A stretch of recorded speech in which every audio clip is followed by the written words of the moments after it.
This is a short video to go over the ta marbuta. Now, you've seen this before on a few words, and you can actually see it here on the word marbuta.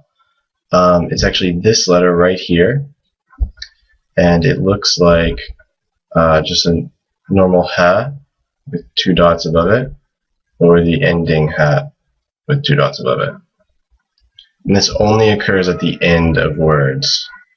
So this is an indicator of feminine words. It's normally pronounced as an H sound. So it's normally just a normal ha sound. Unless it has a harakat on it. So in that case, it would be pronounced as a T. So it's either a ha or a ta.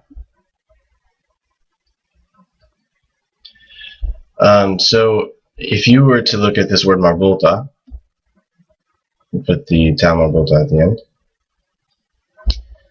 and you put a dhamma here.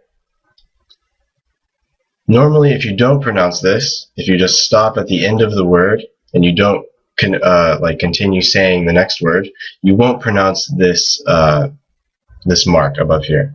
So it'll just be ta marbuta. But if you're saying another word after it, and you want to keep going, just connect it so it has the flow, it's going to be ta marbuta tu. Ta marbuta tu.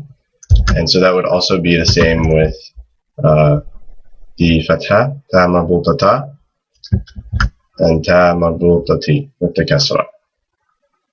So this only occurs at the end of words, so you don't have to worry about it a lot, but it does come up all the time with feminine words, and it's generally the indicator of a word being feminine. Not all feminine words have this though, so just keep an eye out for it, and remember that it's either pronounced as a ha, just a normal H sound, or a ta, just a T sound.